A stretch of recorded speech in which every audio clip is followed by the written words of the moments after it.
Muy buenos días, son las 7 en punto de la mañana, las 6 en las Islas Canarias. Soy Rosana Laviada, reciban un cordial saludo en nombre de todo el equipo que hace posible.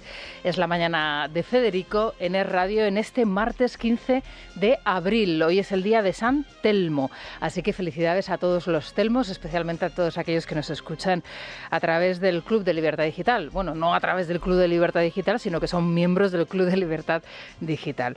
Bueno, tenemos por delante otra jornada de chubascos y tormentas en la mayor parte de la península, en el centro peninsular, aquellos que se han tenido que quedar en el centro peninsular trabajando o aquellos que han venido a Madrid de vacaciones estos días habrán comprobado que ha estado toda la noche lloviendo y va a continuar así al menos durante las próximas horas. En las zonas de montaña estas precipitaciones van a ser en forma de nieve, es decir, bajan las temperaturas como un frío prácticamente invernal, como el que hace ahora mismo aquí dentro de este estudio. Vamos a ver si lo podemos arreglar en las próximas horas y bueno, la temperatura baja de forma generalizada prácticamente en todo el país. En el centro tenemos 8 grados, vamos camino de los 13, como les digo, una jornada fresquita. La máxima nacional se registra de nuevo en las Islas Canarias, en concreto en Santa Cruz de Tenerife, y la mínima en Ávila con 0 grados. No tengo otra cosa que decir que el Perú ha perdido a uno de sus mejores hombres y nosotros a un ser infinitamente querido, a quien vamos a echar de menos, pero nos queda el consuelo, por supuesto, de no solamente del extraordinario padre que fue, sino del hermoso legado que le ha dejado al Perú y al mundo. Bueno, acaban de escuchar todos ustedes a Álvaro Vargas Llosa, a nuestro queridísimo Álvaro Vargas Llosa, agradeciendo las muestras de cariño y de respeto a las puertas del crematorio de Lima, en Perú, donde ha sido incinerado su padre, Mario Vargas Llosa. Para todos los estudiantes de periodismo, aquellos que están iniciándose en este antaño noble oficio, simplemente o aquellos que estén interesados en el mundo de la comunicación, de la información, hoy vemos en la prensa de papel y en la prensa digital las diferentes velocidades que marcan, ¿no?, la historia de estos dos soportes.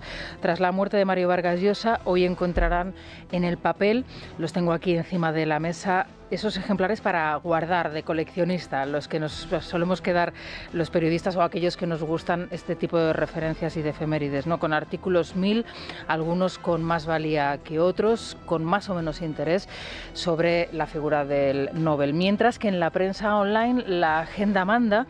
Y después de un día dedicado a glosar la figura del autor, además con esas biografías y con esas informaciones de alcance de último minuto, hoy toca otra cosa. Eso sí, en el espacio infinito que es el universo digital, busquen en Libertad Digital el especial dedicado al autor y en concreto el artículo de Federico Jiménez Los Santos, que a esta hora de la mañana todavía abre nuestra edición, si no estoy mal informada, o muy cerquita, muy próximo lo van a localizar, y que conoció lógicamente Federico al autor en vida en varias etapas. Además describe con esa precisión artística de Federico y una emoción evidente la evolución de su amistad a lo largo del transcurso de sus vidas, como si de un río se tratase. Tuvo sus meandros, sus diques y también sus afluentes. De todo lo escrito me sigue sorprendiendo hoy, aunque a estas alturas reconozco que no debería hacerlo, aquellos que antes del elogio marcan una distancia. No entiendo a los que sienten esa necesidad de distanciarse o de situarse a las antípodas ideológicas del Nobel con carácter preventivo para luego posteriormente hablar bien de su obra literaria. Entre las frases que le recordarán a modo de epitafio, me quedo también con la de Federico hoy en Libertad Digital, que describe así a Mario Vargas Llosa, un humano demasiado humano que escribía una novela al año y que era considerado universalmente como divino. Y entre las pronunciadas por el Nobel, esta que marcó su vida. Aprendí a leer a los 5 años en la clase del hermano Justiniano en el Colegio de La Salle, en Cochabamba, Bolivia. Es la cosa más importante que me ha pasado en la vida. Y como la actualidad manda, y como comprendería perfectamente por su vocación también periodística Mario Vargas Llosa, tenemos que poner el foco en otro lugar del mapa, y ese lugar es de nuevo hoy Valencia. Hoy podemos asistir a otro momento inaudito, insólito en política, la que está llamada a ser la lideresa del Partido Socialista Valenciano, con aspiraciones a la alcaldía de la ciudad del Túria, o quién sabe a la presidencia de la Comunidad Valenciana, porque todo puede pasar, podría ser imputada en las próximas horas. Pilar Bernabé, delegada del Gobierno en Valencia, estuvo ayer declarando ante la jueza de Catarroja durante cerca de 7 horas y ella misma podría haber cavado su propia tumba política, se entiende. Bernabé, al contrario de lo que ha venido explicando durante los últimos 6 meses, no fue informada sobre el desbordamiento del barranco del Pollo por parte de la Confederación Hidrográfica del Júcar, que depende, como ya saben todos ustedes, del Gobierno central. Ella tuvo noticia del desbordamiento a través de una conversación telefónica con la alcaldesa de Paiporta, pasadas las 7 de la tarde. Esta declaración contradice lo sostenido por la propia delegada durante estos meses para lavar la cara de la Confederación y, por tanto, del Gobierno central. Escuchen lo que decía Bernabé hasta la fecha y la argumentación que dio ayer para desviar el foco a la Generalidad Valenciana. La información estaba, la información se tenía. Hemos estado 4 meses escuchando a los responsables de la Generalitat decir que no tenían información, que si no habían tenido los avisos de la Confederación Hidrográfica, y ahora resulta que sabemos 4 meses después que tenían los avisos 5 minutales cada 5 minutos de la Confederación Hidrográfica del Júcar y del SAI, los correos electrónicos de la Confederación Hidrográfica del Júcar, las llamadas de la EMET, los correos de la EMET, las alertas de la EMET. En el momento que a las 12:20 se activa la alerta hidrológica, la Generalitat Valenciana tiene la obligación de vigilar los barrancos, que lo pone la ley, lo pone el plan. Si se tenía esa información, si ella también la tenía, si cada 5 minutos la Confederación Hidrográfica del Júcar estaba reportando información, si también lo hacía la EMET, ¿por qué a doña Pilar Bernabé no la informan del hecho de ese desbordamiento del barranco del Pollo en el CECOPI, la propia Confederación Hidrográfica del Júcar, sino que lo hace la alcaldesa de Paiporta pasadas las 7 de la tarde? Bueno, es una cuestión, es una pregunta que todos nos hacemos y sobre la que ayer no quiso entrar la propia Pilar Bernabé, que, como digo, podría haber cavado su propia tumba política ayer durante esa maratoniana declaración ante la jueza de Catarroja que duró 7 horas. La delegada reconvertida en lideresa valenciana, ante la incapacidad de Morant, advirtió que el CECOPI se tendría que haber reunido a las 12 del mediodía, que de haberlo hecho las consecuencias hubiesen sido otras. Bueno, eso es lo que ella piensa. Quizá podría haberse aumentado, digamos, la incapacidad y la incompetencia a la que hemos asistido todos los ciudadanos españoles por más horas todavía. También destacó que ofreció a mediodía a Salomé Pradas, a la exconsejera Laume, pero que ésta no solicitó la ayuda hasta las 3 de la tarde. Lo que también reconoció Bernabé es que esa misma noche habló por teléfono con Mazón, con el presidente de la Generalidad, que reaparece en una especie de operación mantenerse a flote y se desmarca con una solicitud de reunión urgente a Pedro Sánchez para abordar la reconstrucción y las ayudas a la Comunidad Valenciana. No sé sinceramente qué es lo que pretende el presidente de la Generalidad, Carlos Mazón, con esta carta que ahora de urgencia pretende convocar un encuentro con el presidente del Gobierno, con Sánchez, después de no solicitar la declaración de emergencia nacional. Con Sánchez, el galgo de Paiporta. ¿Qué pretende el presidente de la Generalidad? ¿Acaso la reconstrucción no es posible si no hay una implicación mayor del Gobierno? Entonces, ¿qué hace el general Pampols? ¿Es posible, por tanto, que el Gobierno central esté dejando caer Valencia por un mero interés político? Escuchen lo que decía ayer la incapaz Morant y lo que decía Feijóo cuando le preguntaban por esa solicitud de reunión urgente realizada por Mazón. El Gobierno de España está aquí y ha estado desde el primer día, y la cifra de hoy, 5.000 millones de euros ya transferidos y en los bolsillos de las personas afectadas y de los ayuntamientos para reconstruirlo todo. Todos los institutos, los centros de primaria, los centros sociales, las infraestructuras, las carreteras, los equipamientos sociales que han sufrido daños por la DANA, el Gobierno de España, su aportación ha sido 0 euros. Comprenderá que así no se puede considerar el Gobierno como un Gobierno responsable. Si me piden mi opinión personal, creo que es absolutamente todo lamentable, bochornoso. Estamos asistiendo a una ceremonia generalizada de la confusión, donde cada uno quiere salvar su puesto o su carguito, por no denominarlo de otra manera. Bajo mi punto de vista, todos los que estuvieron implicados de algún modo, sí, Mazón, sí, Bernabé, deberían estar fuera ahora mismo de la administración valenciana y, por supuesto, fuera de la política. Su incapacidad para gestionar una crisis ha quedado demostrada y de ahí para arriba podemos llegar, desde luego, hasta la presidencia de gobierno, pero esto es otra historia.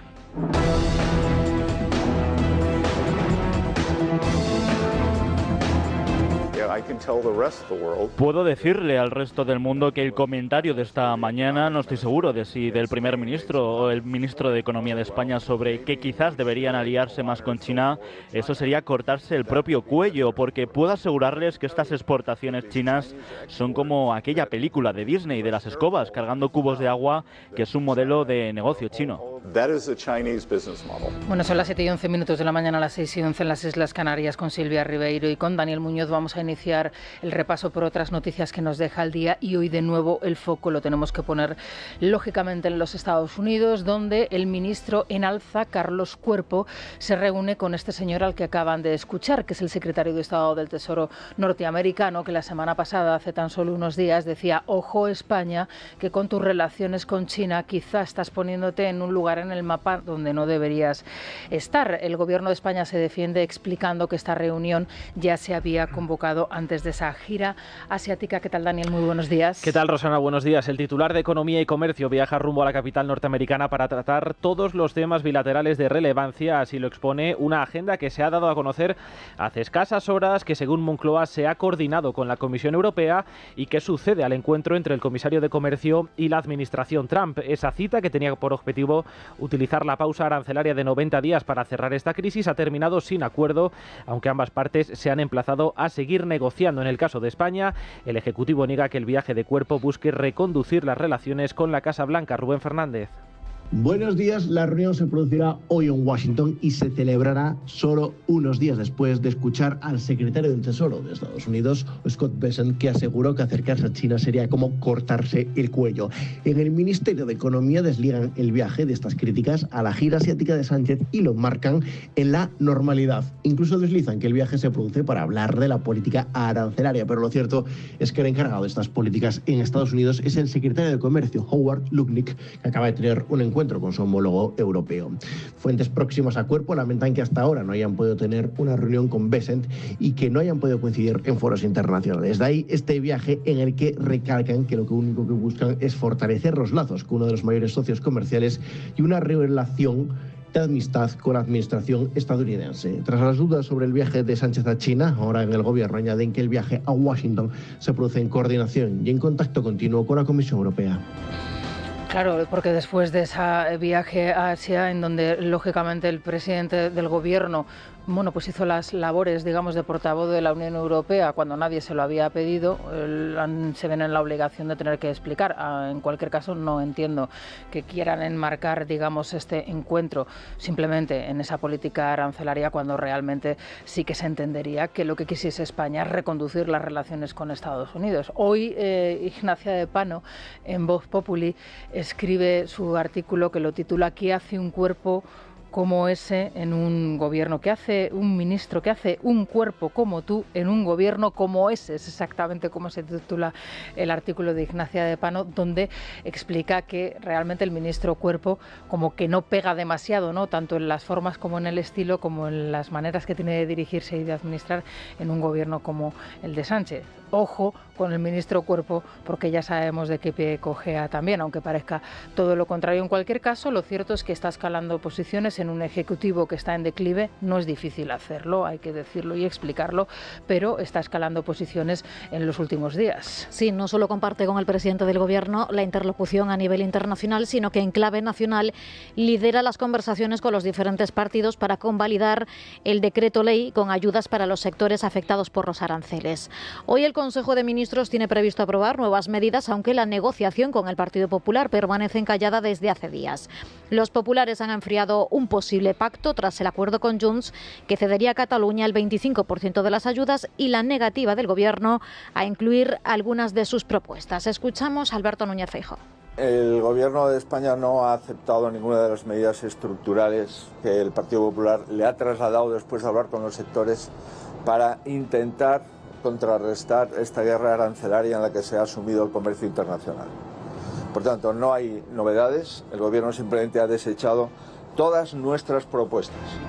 Marca posición, por tanto, Alberto Núñez Feijóo, después de la confusión también la semana pasada en cuanto a las dos diferentes versiones que estaba dando Génova, que estaba dando el Partido Popular, y nos quedamos, lógicamente, con la que acaba de marcar su presidente, Alberto Núñez Feijóo. No hay acuerdo, no hay acercamiento entre el Partido Popular y el Partido Socialista.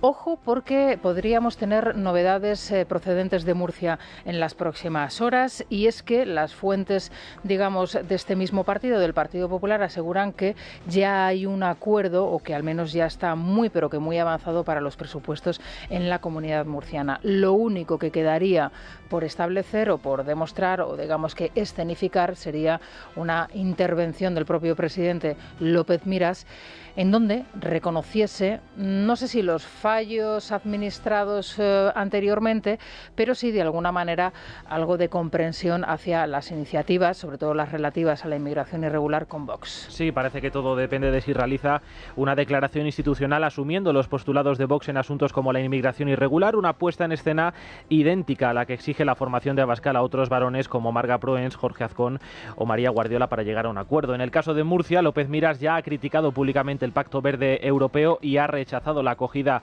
de Más Menas, en lo que podría ser el preludio de una intervención más solemne y formal. Leticia Barquín.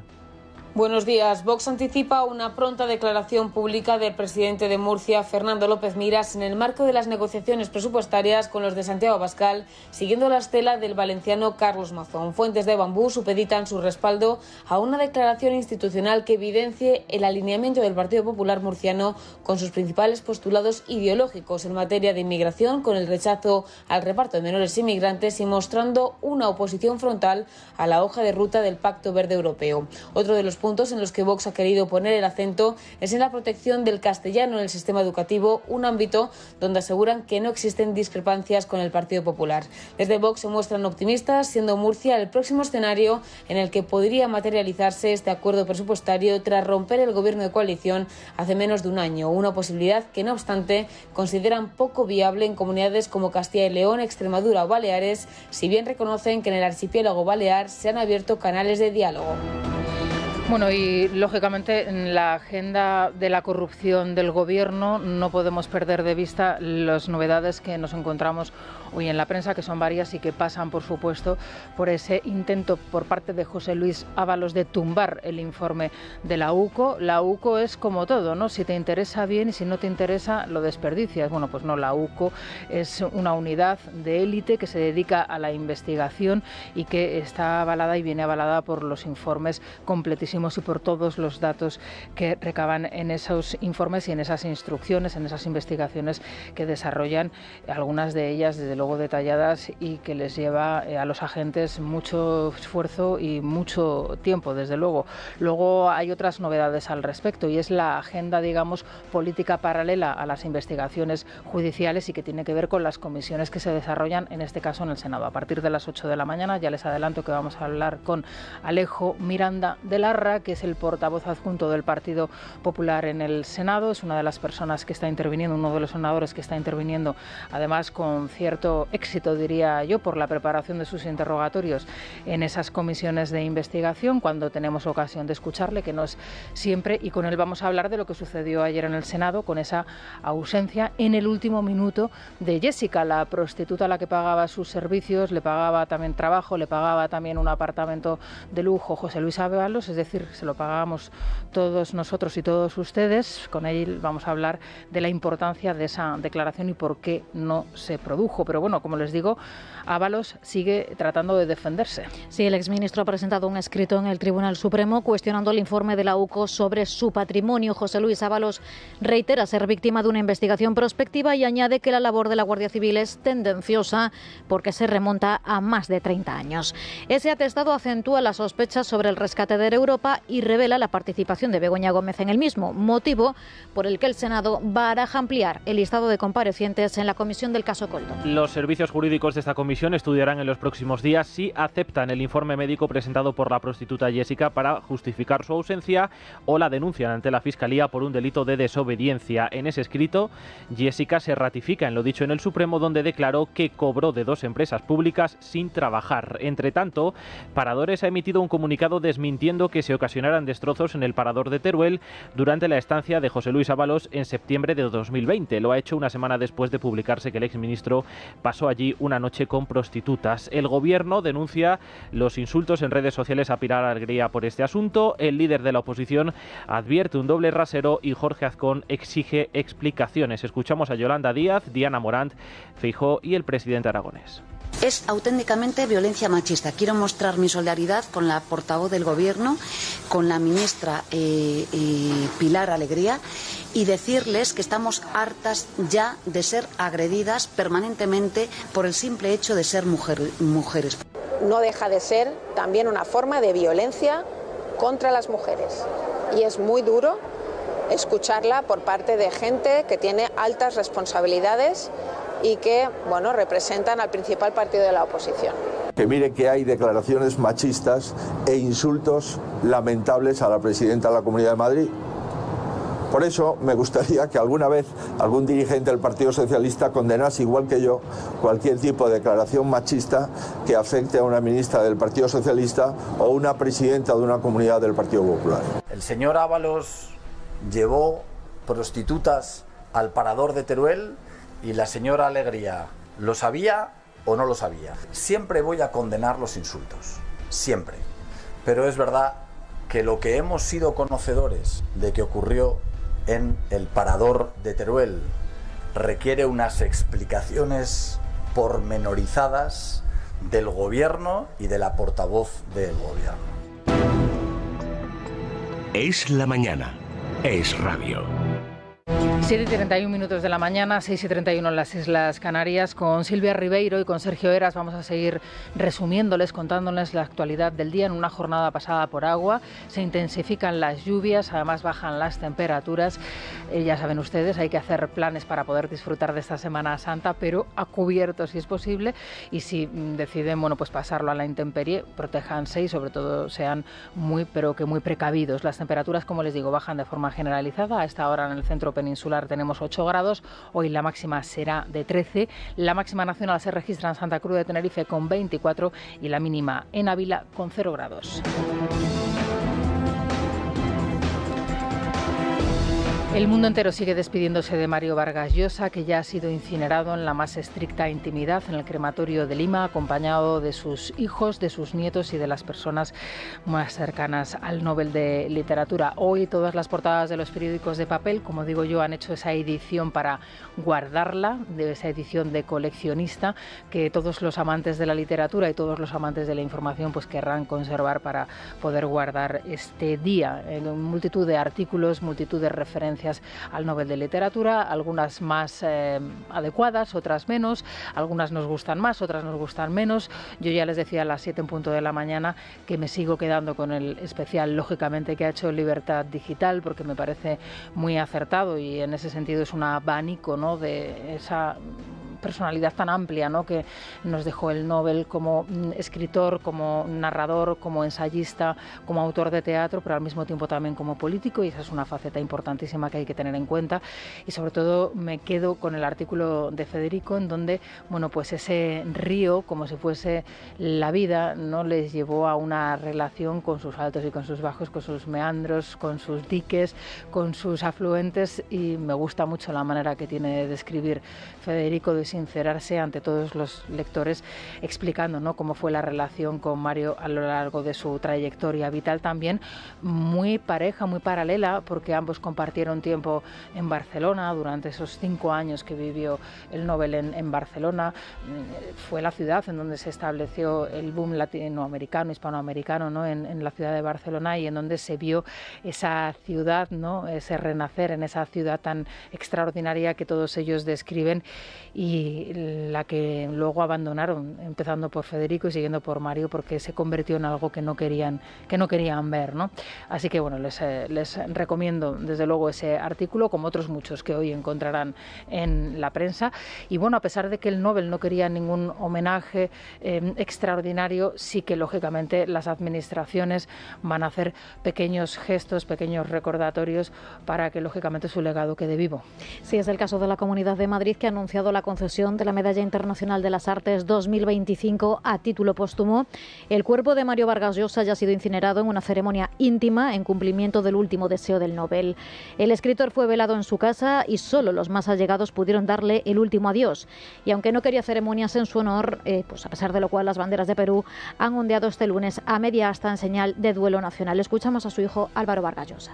No tengo otra cosa que decir que el Perú ha perdido a uno de sus mejores hombres y nosotros a un ser infinitamente querido, a quien vamos a echar de menos, pero nos queda el consuelo, por supuesto, de no solamente del extraordinario padre que fue, sino del hermoso legado que le ha dejado al Perú y al mundo.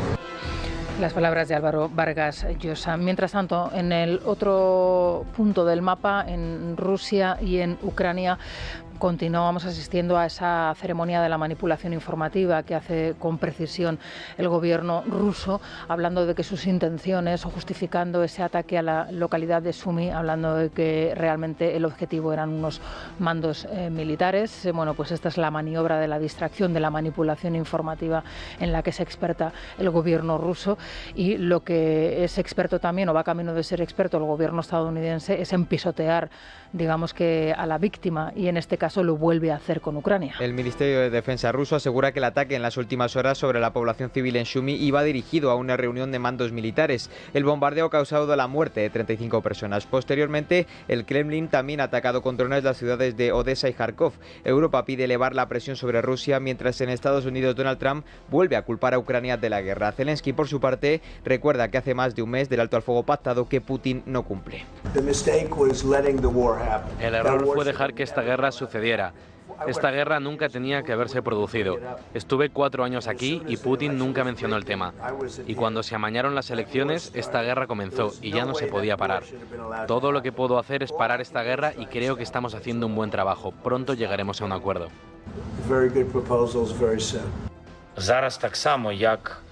Ahora, como durante años, Putin se ha centrado en continuar la guerra, centrado en ataques asesinos como estos. Los propagandistas del Estado ruso están preparando a su audiencia para que las negociaciones y la diplomacia no funcionen.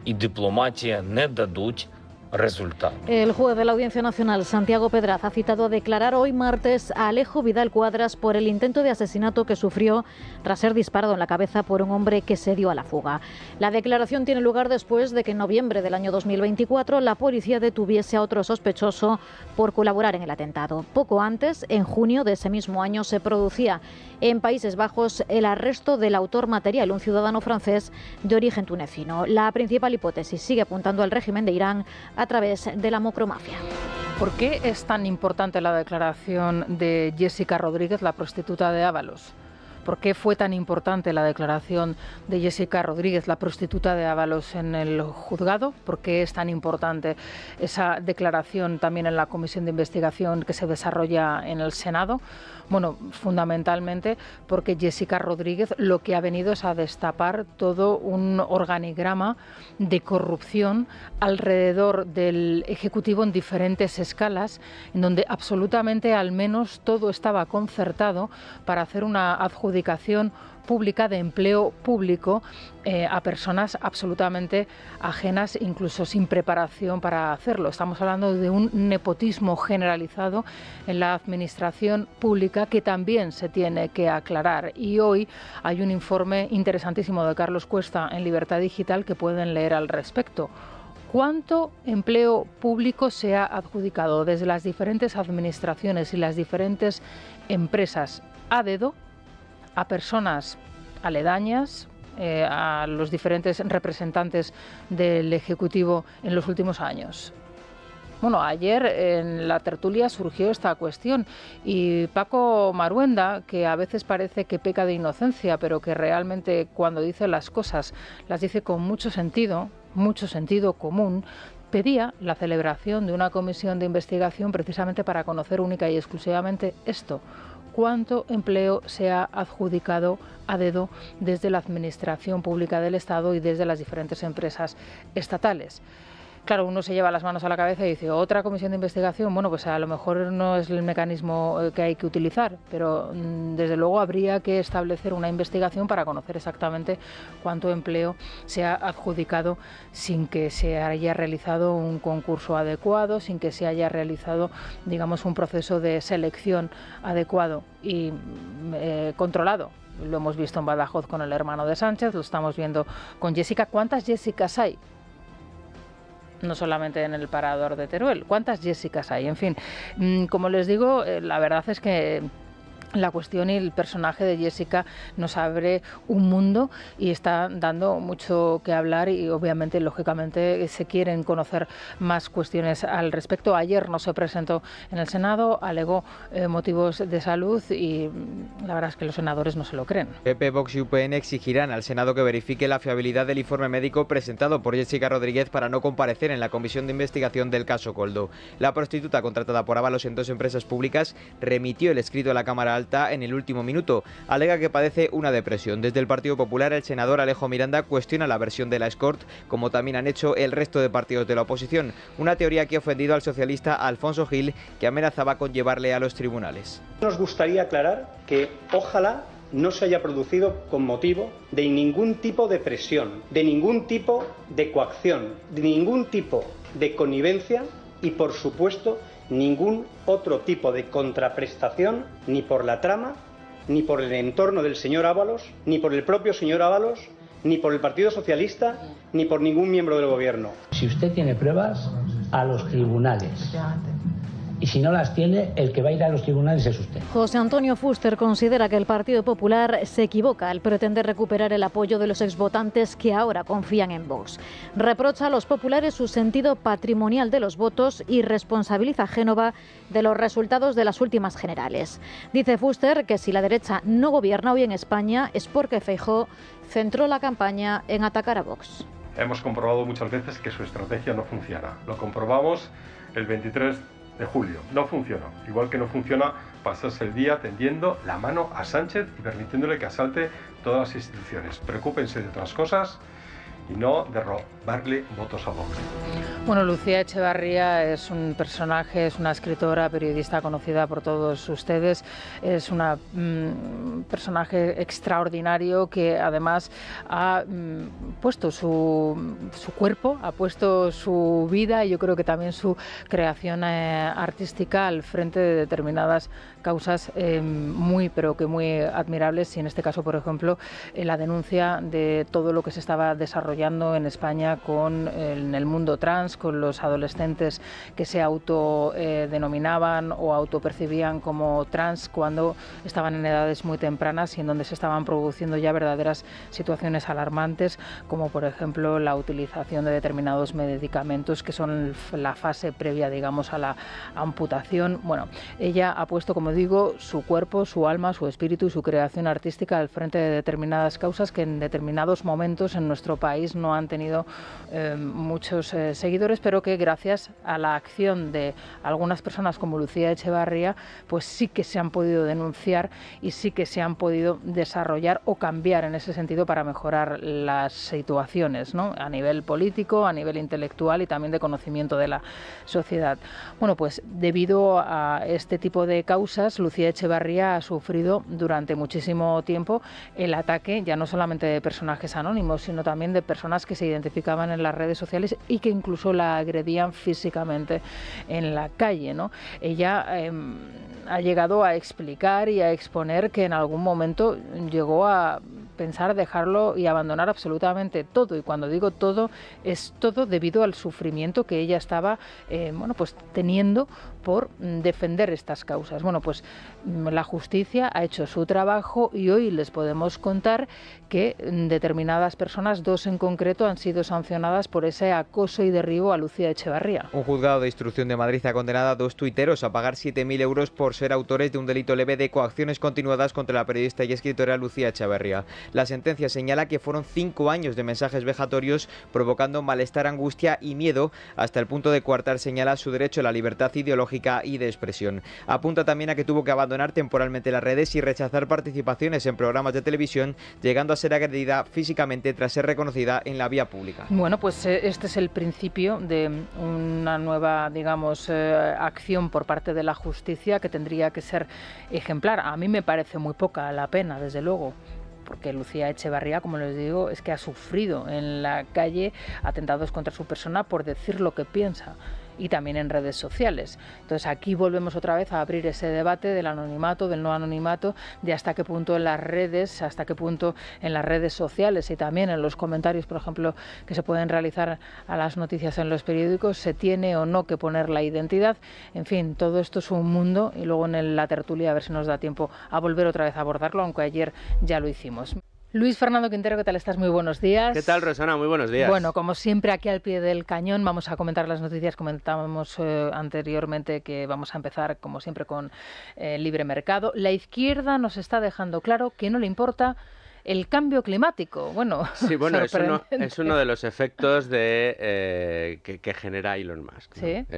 La verdad que mientras era considerado uno de los tótems de la lucha contra el cambio climático por su compromiso con la ecología, con la economía verde, con esa apuesta por los coches eléctricos, pues ha sido uno de los grandes campeones de todos aquellos que decían defender esto del cambio climático.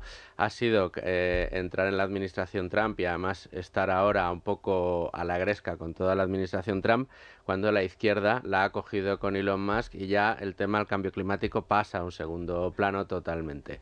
Es un análisis que nos hace Daniel Rodríguez Herrera, que como bien sabes es un ferviente seguidor de toda la actualidad de los Estados Unidos, conoce el país perfectamente y todas sus intríngulis políticas, y la verdad que el análisis me ha parecido muy curioso y yo creo que merece la pena echarlo un vistazo. Yo he de decirte que hay 2 biografías sobre Elon Musk, ¿no? Una que es la biografía autorizada, que está realizada por el escritor que hace todas las biografías de los grandes creadores de estas compañías tecnológicas, y luego hay otra biografía no autorizada que hace un periodista, que además está muy mal traducida al español, hay que leerla en inglés, bueno, en fin. En ninguna de las 2 el hecho, digamos, que motiva a Elon Musk en sus diferentes empresas es el cambio climático. Es decir, Elon Musk, cuando crea Tesla o cuando crea Starlink o cuando crea las diferentes PayPal, por supuesto no tiene absolutamente nada que ver. El hecho del cambio climático no es una motivación para él. Él es un hombre que establece y se marca unos retos, y que a partir de ahí quiere alcanzar esos retos, esos objetivos. Pero el cambio climático imagina el futuro. Nunca imagina el futuro y el está. futuro de distintas industrias, claro. Y él trata de adelantarse. Por eso es un visionario, por eso tiene el éxito que tiene y por eso rompe tantísimos esquemas, y por eso es tan divertida esta información, esta columna que nos ofrece Daniel Rodríguez Herrera, precisamente por esto que dices, porque se le ha tomado como un tótem de la ecología cuando no lo era realmente, y ahora que algunos descubren que no va con su misma línea ideológica, pues ya esto del cambio climático. Luego yo me imagino las broncas que habrá tenido, si no la ha tenido ya, el espectáculo en la Casa Blanca cuando llegue ese momento de ruptura con el presidente estadounidense, si es que se produce, porque las descripciones que hacen de las rupturas sucesivas y numerosísimas que ha tenido Elon Musk en las diferentes compañías que ha creado, y que luego ha ido, digamos, él asumiendo el 100% de la responsabilidad con sus diferentes socios, sus diferentes ingenieros jefes, bueno, eran tremendas, ¿no? Sí. Un tío con un arranque, digamos, no voy a decir violento, pero casi. Entonces, bueno, sí, en ese sentido me imagino, me imagino. Va a seguir dando titulares, eso yo creo que no lo podemos discutir. Bueno, ¿y cómo van las negociaciones de la Unión Europea con los Estados Unidos? Bueno, estamos preparando la información. De momento no ha llegado a buen puerto. Ha salido hace poco el negociador que iba en nombre de los 27 países de la Unión Europea a negociar con la administración Trump, que van a tener que seguir negociando porque no se ha llegado a ningún tipo de acuerdo, y mientras tenemos al ministro español en camino para arrancar también las negociaciones en Washington. Veremos qué sale de todo esto. De momento lo que sí que vemos es que ya están afectando a los precios que están teniendo algunos productos.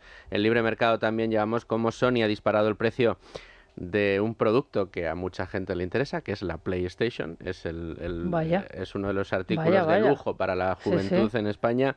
La PS5, un 11% en Europa, más cara, hasta los 500 euros. Y otra de las informaciones, también firmada por nuestro compañero Miguel Puga, un iPhone Made in USA, Made in Estados Unidos, costará más de $3.500 de prosperar todo o de consolidarse todos los aranceles que están en marcha.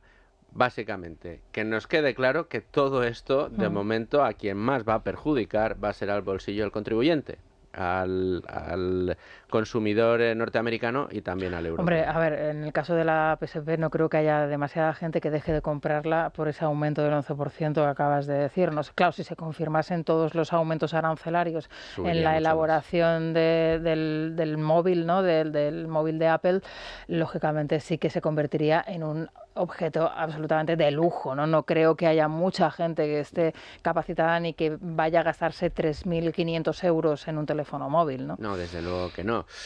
Te diré también que en su momento no había quien se planteara pagar más de 1.000 euros por un móvil y se están pagando. También es verdad, también es verdad. Bueno, ¿algún titular más que podamos extraer de la prensa que quieras destacar en un minuto? Bueno, seguimos con las dudas sobre qué pasará con el BBVA. El coste del capital de Santander y BBVA supera la media europea, es uno de los titulares que tenemos en El Economista. Y en 5 días, ojo, que nos dicen cómo el Fondo Monetario Internacional reclama que se incluya el riesgo geopolítico en los test de los bancos. Están queriendo añadir más capas supuestamente de seguridad a los test de estrés que se somete a los bancos, y ya esto que en ocasiones se decía que no pasaba nada, la macroeconomía de los distintos países no tiene nada que ver con el desempeño de los bancos, ahora el Fondo Monetario Internacional quiere que se incluya el riesgo geopolítico, la macro de los bancos, de los países, y de su relación con otros, con lo cual mucho ojo a esto que nos cuenta. Me acabo de quedar, estoy dándole vueltas al tema del móvil. ¿Tú te gastarías 3.500 euros en un teléfono móvil? En absoluto. Sí, si lo tengo más barato, con mismas prestaciones o mejores, por supuesto. Vale, me apunto la pregunta, oye, porque me he quedado, claro, es que es cierto, es que hace unos años nadie se planteaba gastarse 1.000 euros en un teléfono móvil y hoy en día hay mucha gente que se lo gasta. Hay gente que sabe que se lo tiene que gastar. Vale, me apunto. 3.500, ¿no? Sí, bueno, 3.500 o más. Todo depende de hasta dónde lleguen los aranceles. A las 9 volvemos otra vez a escucharte con la Oye, también es un efecto de la inflación, ¿eh? Ya, bueno, sí, pero inflación más aranceles, ¿no? Sí, o sea. Aranceles catalizadores de la inflación, quédate con ese Vale, concepto. Venga.